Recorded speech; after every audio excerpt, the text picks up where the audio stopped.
Lamentavelmente,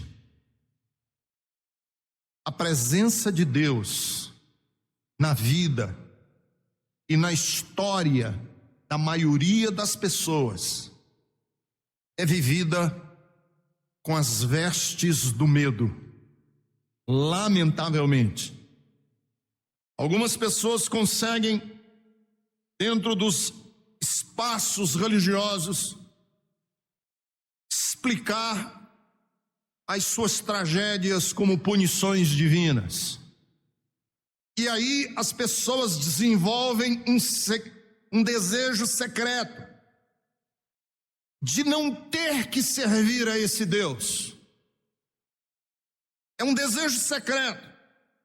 Alguns se ressentem e aí desenvolvem a religião do mínimo. O que eu preciso fazer para aplacar a ira desse Deus? Qual é o mínimo exigido para satisfazê-lo?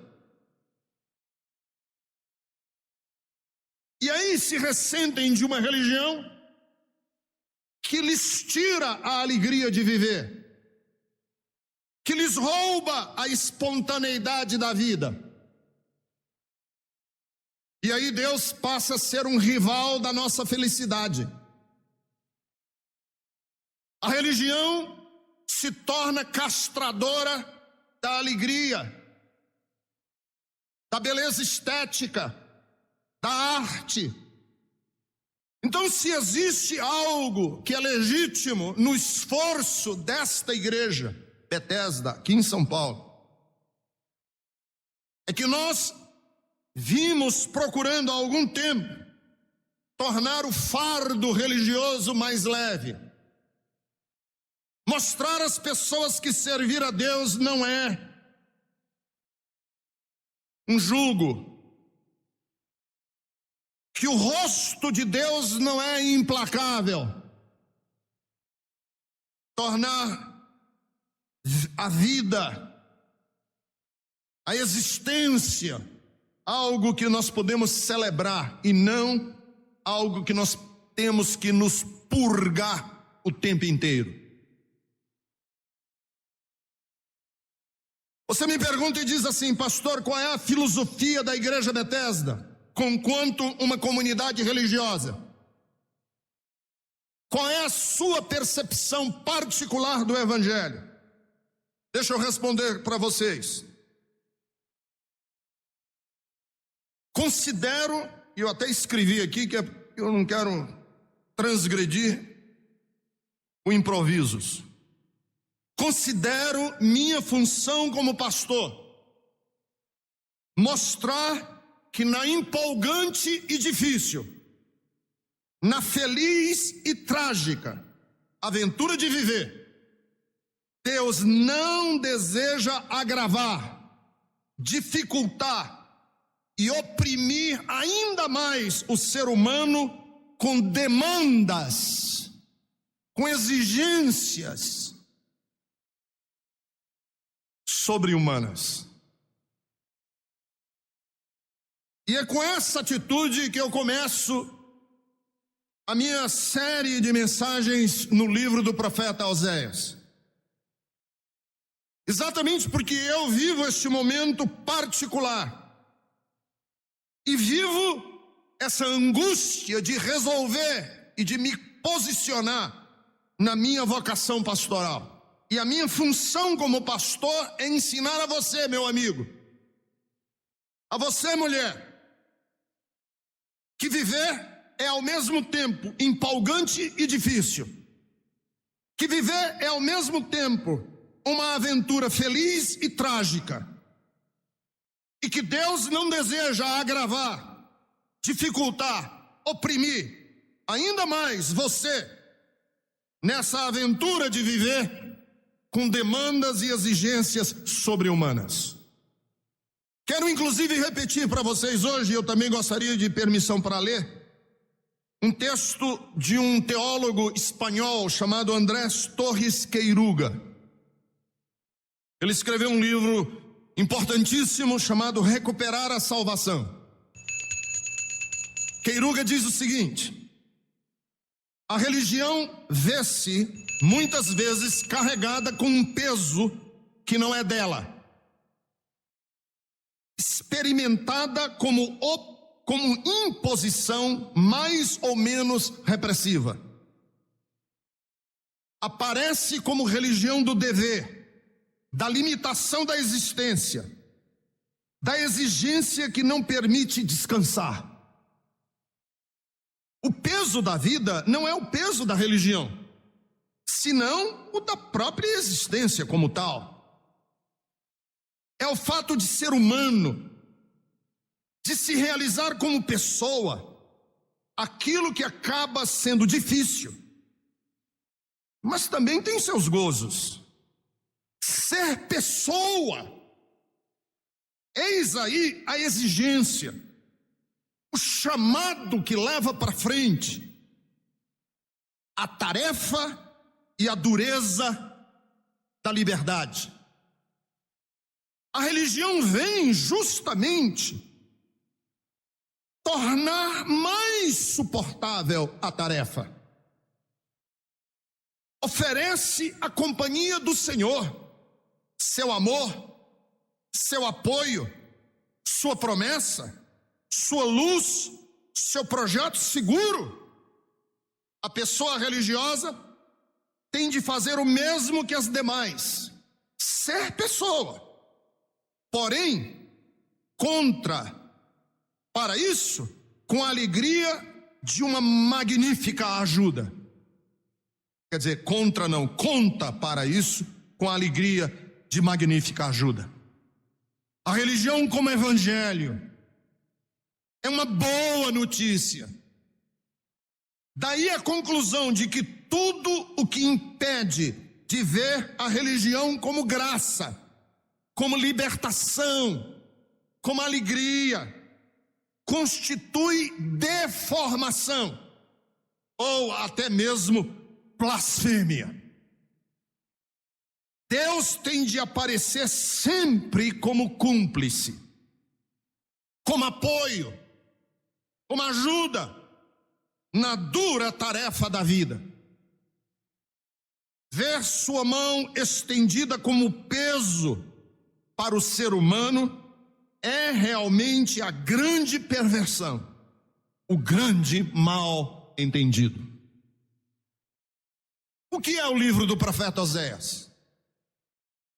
O livro do profeta Oséias é o seguinte: o período foi marcado, num período histórico de Israel, por um paradoxo. Que no mundo antigo, esses paradoxos não faziam o menor sentido. Aquele mundo antigo, eles não conseguiam colocar as peças juntas na cabeça deles. Qual era o paradoxo?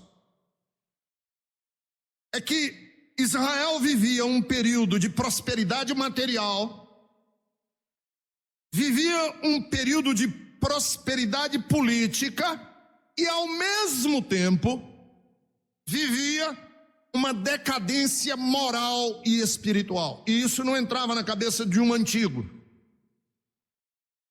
porque eles atrelavam prosperidade material, progresso, eles atrelavam a fidelidade espiritual. Quando a vida espiritual ia mal, a vida material também ia mal. E ele então é um profeta que chega num período da história em que havia prosperidade material e política, mas ao mesmo tempo, dentro dessa prosperidade material e política, Israel vivia uma decadência moral tremenda, espiritual horrorosa. Eles começaram a praticar, ou adotar, ou admitir o culto a duas divindades que eram muito fortes naquela época. Era uma divindade masculina e uma divindade feminina. Baal era a divindade masculina e Astarote era a divindade feminina. E Oséias foi um profeta de longa duração. Ele sobreviveu a vários reis, não é? Aí o versículo 1 já diz isso. Uzias, Jotão, Acás e Ezequias, ele sobreviveu a eles todos. Quem eram os profetas? Profeta naquela época era uma espécie de equilíbrio dos poderes do rei. Porque com o advento, né, da monarquia, dos imperadores, dos reis, o rei vivia aquela máxima do rei da França, que depois lá na França ele disse, né? O Estado sou eu. Eu sou. Rei era tudo. Rei dizia mata, mata. Se ele dissesse vive, vive. Muda essa lei, muda. Aumenta imposto, aumenta imposto. Diminui, imagine como era. Se entregar a um político brasileiro todo esse poder. Aí Deus levanta profetas, e era a consciência do rei. Sabe o grilo falante? Era o profeta, é o grilo falante no ouvido do rei, dizendo: não vá por aí, está errado, Deus não gosta disso, isso é contra Deus. Era a voz de Deus, muito mais nas questões políticas, de justiça social, de comportamento cívico, do que qualquer outra coisa.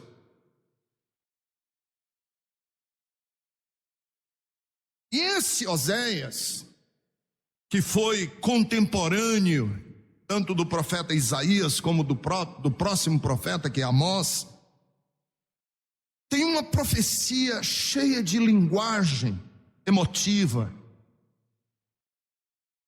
Ele é um profeta que fala com ira,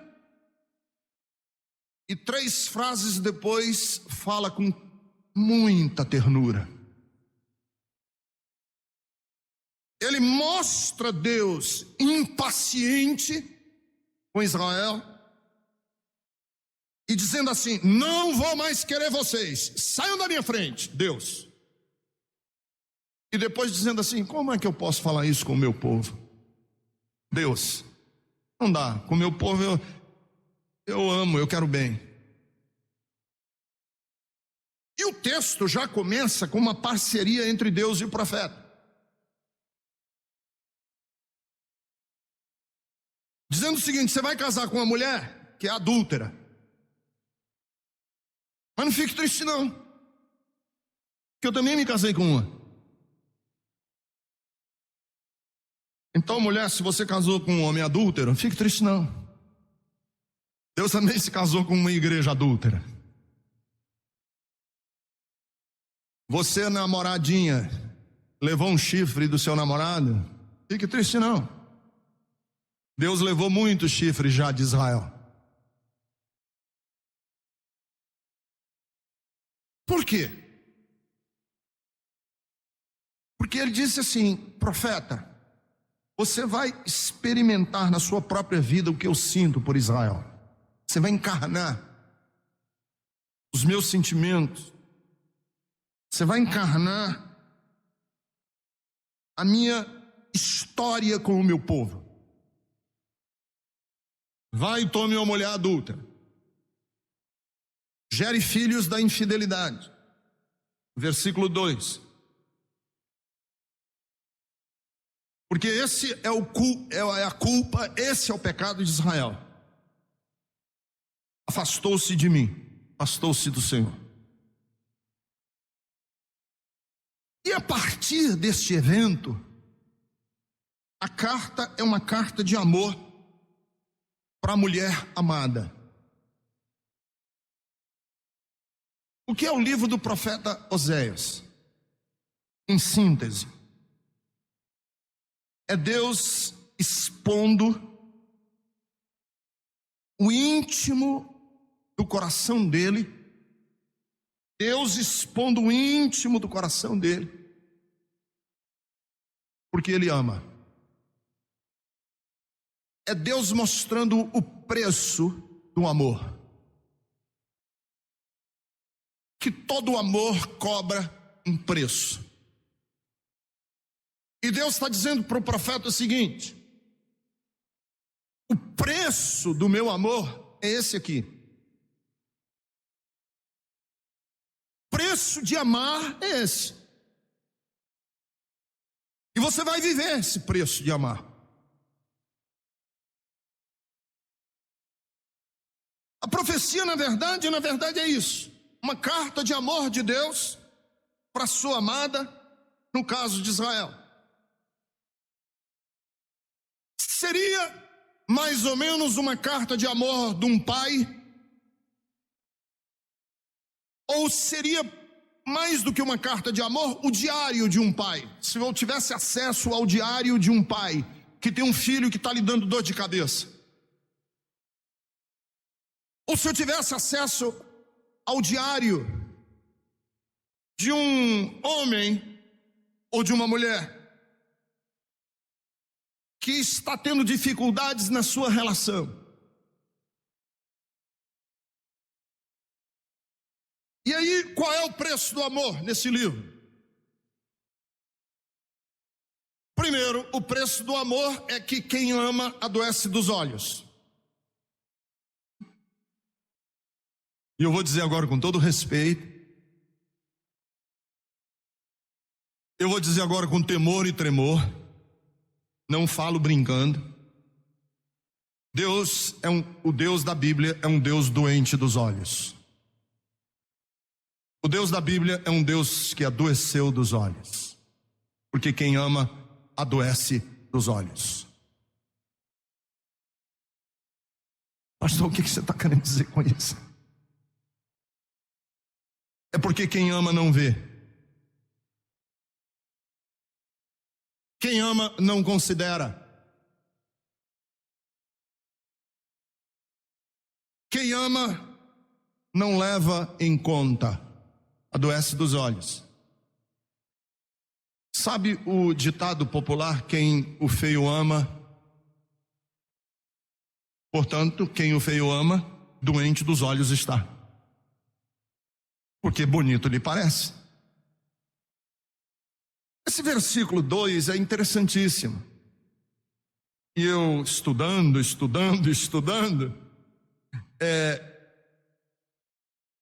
existem muitas interpretações para esse versículo. Muitos estudiosos judeus dizem que é impossível que Deus mandasse um homem de sã consciência casar com uma mulher adúltera. Portanto, que isso aqui é só uma alegoria. Maimônides, o grande intérprete judeu, é um deles. Outros dizem que essa mulher, na verdade, não existe. É apenas uma linguagem metafórica.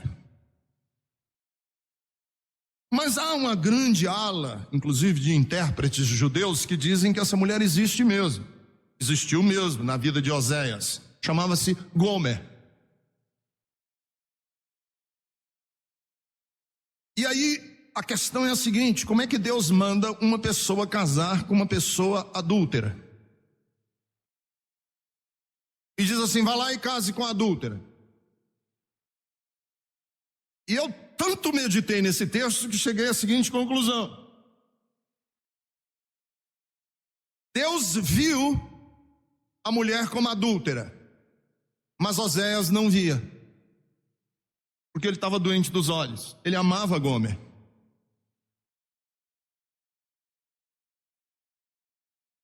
É a mãe que vem conversar comigo e diz assim: pastor, meu filho está preso. O delegado disse que ele é um patife, mas não creia não, pastor, ele é tão bonzinho. Ela é uma mãe doente dos olhos.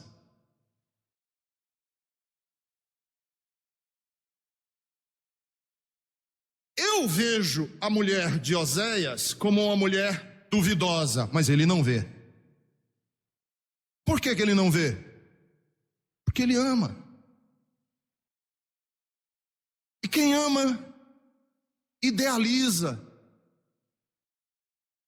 Quem ama vê sem defeitos. Quem ama não considera as falhas.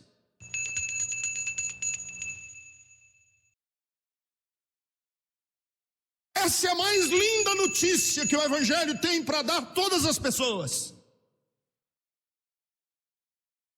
Porque na Bíblia existem vários diálogos do diabo contra nós. Inclusive ele é chamado na Bíblia de o acusador dos irmãos. E por que Deus não vem com uma vara de justiça? Por que ele não vem com um chicote? Por que ele não vem com um ferrão? Por que ele não vem com ódio sobre nós? Porque Deus não nos vê assim. Mas Ele é meu filho. Eu quero bem a Ele. Eu amo. Case com aquela mulher. Deus sabe que ela é adúltera. Mas o Oséias não vê assim. Ele vê como uma mulher bonita. Talvez na literatura quem melhor representa isso é Dom Quixote e Dulcinea. Dulcinea era uma campesina, suja, até de reputação suspeitosa, simplória. E o nome dela era Aldonza Lorenzo. Mas o Quixote não havia como Aldonza Lorenzo. A Dulcinea era a sua princesa. E ele elegeu Dulcinea como a mulher mais linda que existia. Ela fedia que só ela mesma, coitada. Aí tem um texto do Dom Quixote de la Mancha, de Cervantes, que diz assim: o seu nome é Dulcinea, sua pátria, Toboso, um lugar da Mancha. A sua qualidade há de ser, pelo menos, princesa. Pois é rainha e senhora minha. Sua formosura sobre-humana. Pois nela se realizam todos os impossíveis e quiméricos tributos da formosura que os poetas dão às suas damas.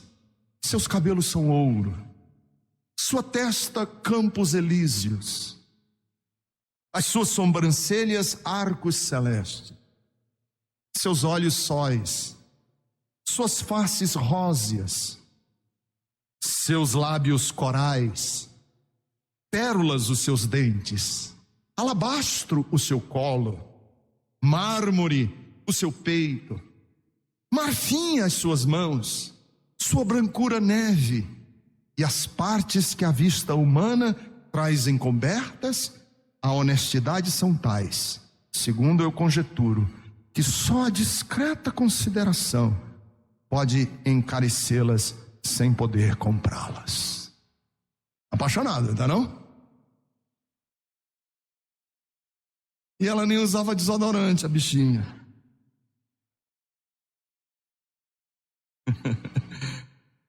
O Sancho Panza diz assim: Dulcinea cheira mal. Pior, tem cheiro de homem. Pior, tem cheiro de homem suado. E o Quixote diz assim: não é bem assim. Deve ser porque você mesmo estava se cheirando. Cheirou a si própria.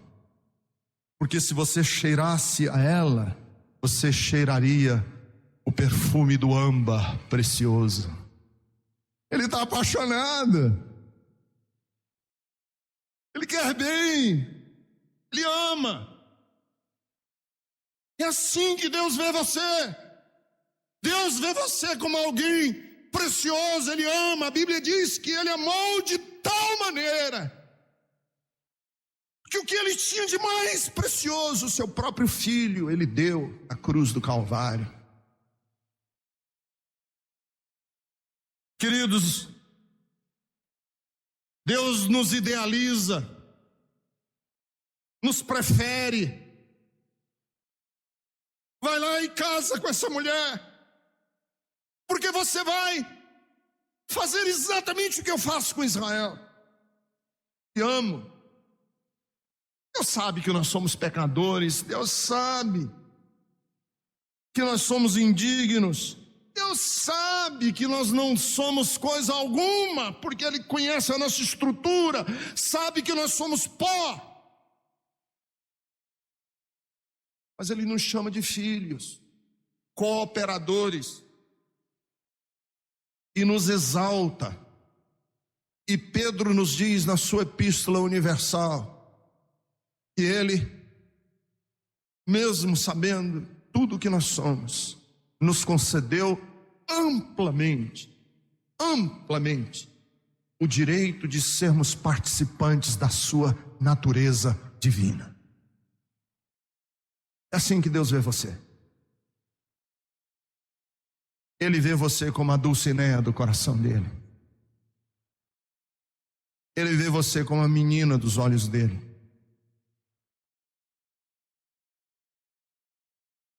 Segundo, amar é sempre uma aposta de que a realidade vai mudar. Amar é adoecer dos olhos, mas é uma aposta que a história vai mudar. Isso vai mudar.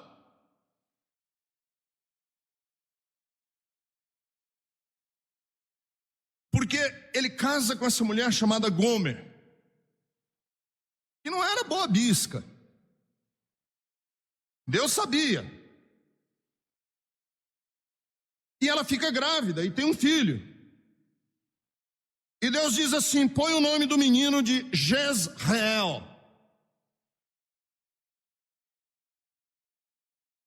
E aí faz a referência histórica a um evento que aconteceu num vale chamado Vale de Jezreel,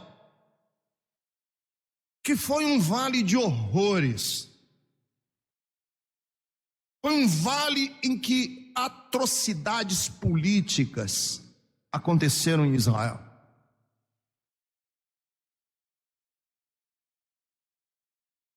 É assim, as pessoas entendiam Deus e legitimavam as suas ações mais perversas em nome de Deus.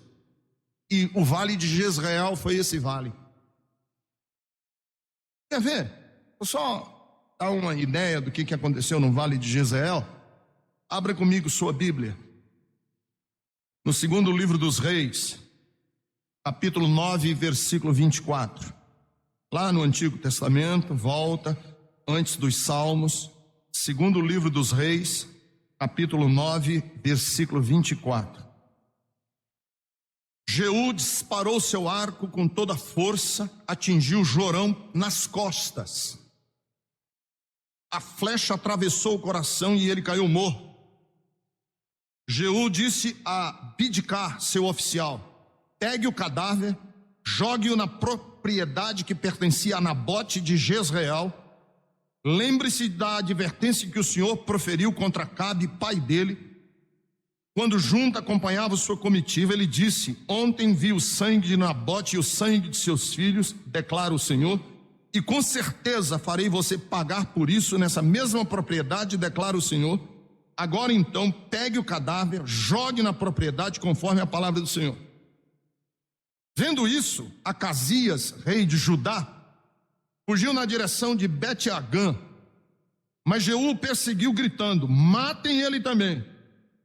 Eles o atingiram em seu carro de guerra na subida de Gur, perto de Ibleã, mas ele conseguiu refugiar-se em Meguido, onde morreu. Seus oficiais o levaram a Jerusalém e o sepultaram. Acasias, etc, etc. Em seguida, Jeú entrou em Jezreel. Ao saber disso, Jezabel pintou os olhos, arrumou o cabelo e ficou olhando a uma janela do palácio. Quando Jeú passou pelo portão, ela gritou: como vai, Zimri, assassino do seu senhor?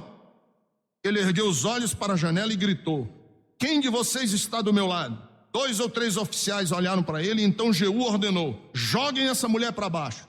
Eles a jogaram e o sangue dela espirrou na parede e nos cavalos, e Jeú a atropelou. A mulher caiu e ele ainda atropelou com o carro por cima. Jeú entrou, comeu, bebeu e ordenou: peguem aquela maldita e sepultem-na. Afinal era filha de rei, mas quando foram sepultá-la, só encontraram o crânio, os pés e as mãos. Então voltaram e contaram isso a Jeú, que disse: cumpriu-se a palavra do Senhor anunciada por meio do seu servo Elias, o tesbita. Num terreno em Jezreel, cães devoraram a carne de Jezabel, e os seus restos mortais serão espalhados num terreno em Jezreel, como esterco no campo, de modo que ninguém será capaz de dizer: esta é Jezabel. Horrível, né? Deus disse assim: essa história de você está muito feia, vamos redimi-la. Vamos mudar essa história? Vamos mudar o disco? Precisa ser assim sempre. Vai nascer um filho e vocês vão dar o nome do menino de Jezreel. Por quê? Porque nós vamos mudar essa história. E mudar essa história para quê? Voltem lá para Oséias, capítulo 2, versículo 18 de Oséias. Naquele dia, em favor deles, farei um acordo com os animais do campo, com as aves do céu e com os animais que rastejam pelo chão, arco, espada e guerra. Eu os abolirei da terra, para que todos possam viver em paz. Vamos mudar essa história. Vamos dar uma outra guinada na história da sua vida, vamos. Você que tem um histórico familiar de violência, e eu não vou entrar no mérito se era culpa de quem, o que foi que aconteceu, se um pagou pelo outro, se um fez, não interessa. Vamos mudar essa história, vamos colocar um ponto final nessa história.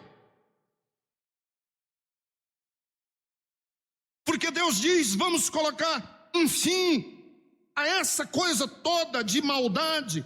Naquele dia quebrarei o arco de Israel, no vale de Jezreel. E quebrar quer dizer quebrar essa lógica, essa sequência. Assistam um filme do João Moreira Salles, Abril Despedaçado, que conta a história de brigas de famílias nordestinas que se odeiam.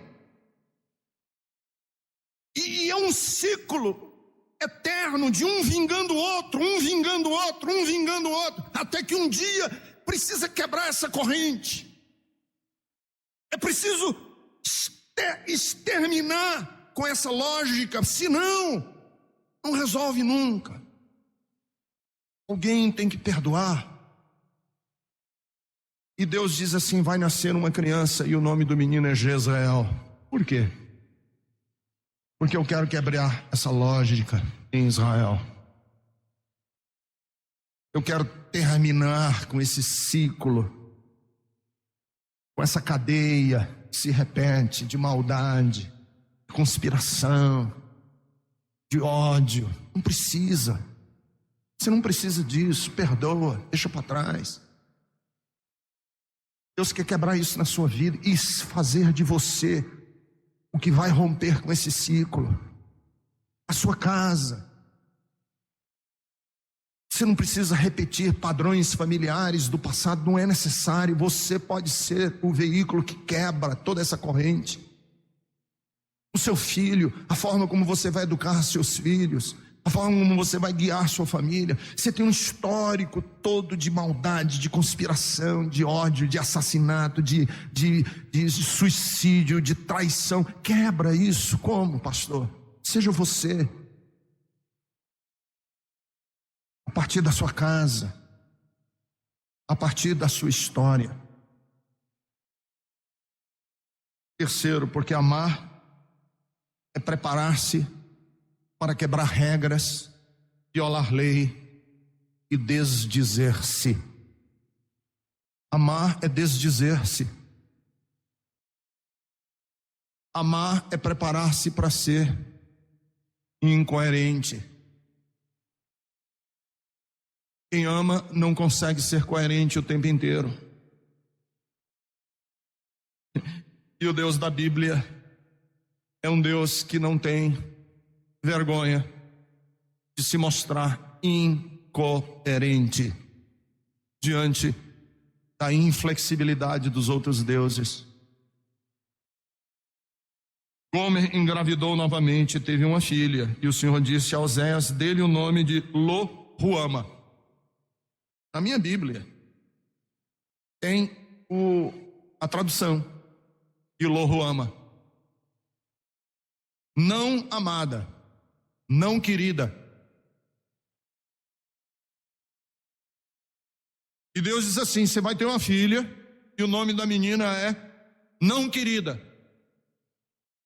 Você já imaginou você ter um filho, e no dia em que a criança nasce, o nome da criança é o oposto do que você, no seu coração, tem proposto fazer com aquela criança? Eu vou amá-la. Deus dizendo assim: o nome da criança vai ser sempre uma lembrança a todo Israel que os não amados é que são amados.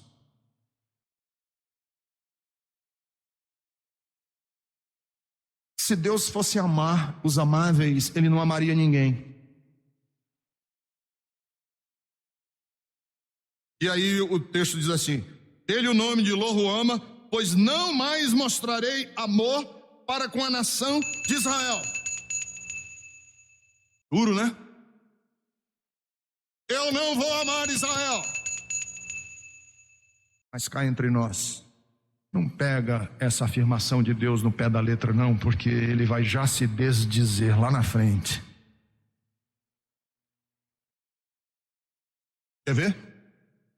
Abra comigo, capítulo 2, versículo 23.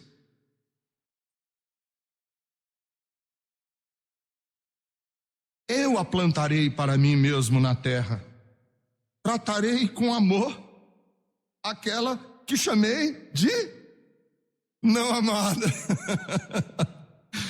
Tratei com amor aquela que eu estava com a raiva. É o pai que chega para o filho e diz assim: você me enfurece, menino, e você quer saber de uma coisa? Esquece de mim. E 2 semanas depois o pai está abraçado com o filho e dizendo: você é meu filho querido. Porque quem ama tem que preparar-se para isso. Veja ainda no capítulo 11, nos versículos 8 e 9, do próprio livro do profeta Oséias. Olha que lindo. Capítulo 11, versículos 8 e 9. Como posso desistir de você, Efraim? Como posso entregá-lo nas mãos dos outros, Israel? Como posso tratá-lo como tratei Admar? Como posso fazer com você o que fiz com Zeboim? Meu coração está enternecido, despertou-se toda a minha compaixão. Não executarei a minha ira impetuosa, não tornarei a destruir Efraim. Ufa, não é? Que nós temos um Deus assim? Porque senão você estaria perdido. Eu sei que eu morro de medo dessas igrejas que ensinam os crentes a reivindicar os seus direitos diante de Deus. Eu digo: não peça isso. Você já imaginou uma pessoa diante de Deus? Eu exijo o que eu mereço.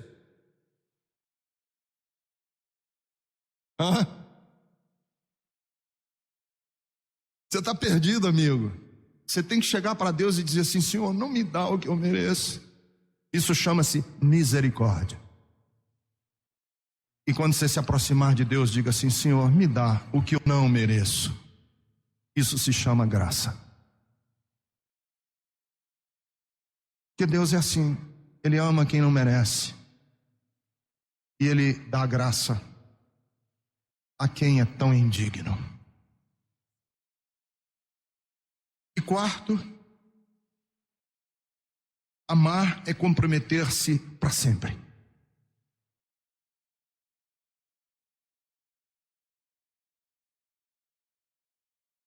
Depois de desmamar Lo-Ruama, Gomer teve outro filho. Então o Senhor disse, dele o nome de Lo-Ami, pois vocês não são meu povo, e eu não sou o Deus de vocês.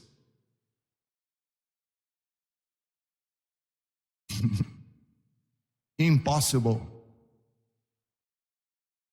Impossible. Por quê?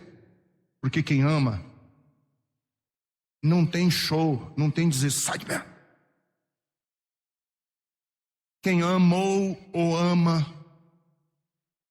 está comprometido para sempre. E o que Deus quer dizer aqui é numa linguagem contraditória. Em outras palavras, eu posso até no furor da minha raiva pelo pecado, pela injustiça, dizer que você não vai ficar mais andando comigo. Mas não tem jeito. Você é meu povo e eu sou o seu Deus. Não tem jeito. Quem ama, você pode botar o seu filho para fora de casa e dizer eu não quero saber mais nunca mais da cara dele, ele nunca mais entra aqui, está fechada a porta, mas você vai sonhar um dia com ele. Já aconteceu isso comigo. Tem algumas pessoas que eu não gosto. Tem gente que eu não tolero falar o nome da pessoa. E vez por outra eu sonho com o desgraçado.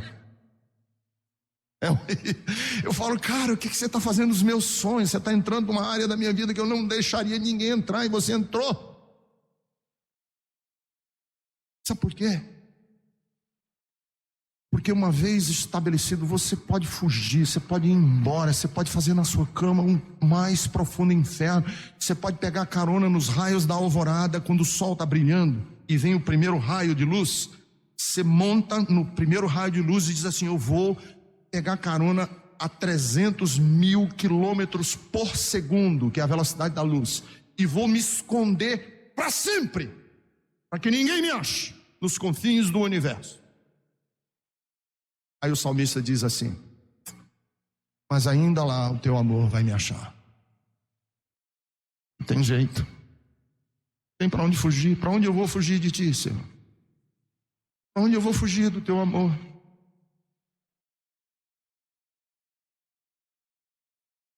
É impossível você afastar uma pessoa para sempre de você, uma vez estabelecido algum vínculo, algum elo, porque ele está com você até na memória, na lembrança, no inconsciente, ele vai fazer parte de você. E é o que vai acontecer aqui com Deus em Israel. Porque quando ele diz assim, vocês não são meu povo, continue lendo.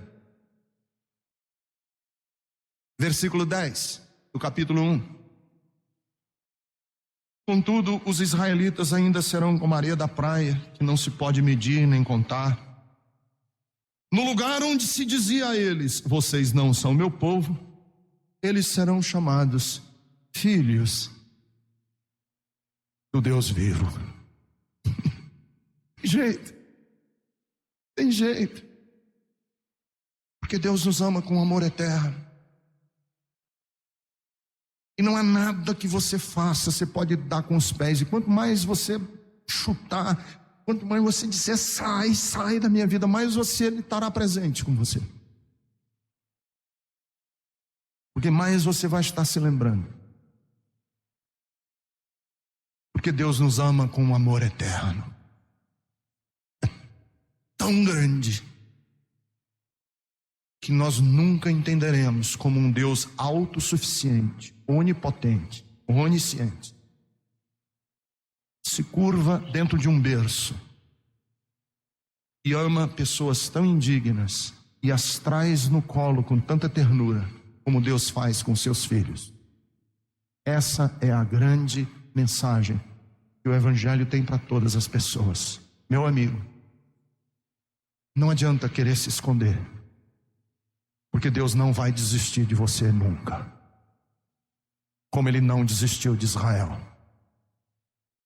e como Ele não desiste de ninguém. O amor de Deus te perseguirá até que você se esconder nas mais densas trevas. Até a escuridão serão para Deus. Até a escuridão será para Deus igual à luz do meio-dia. Porque Ele ama você.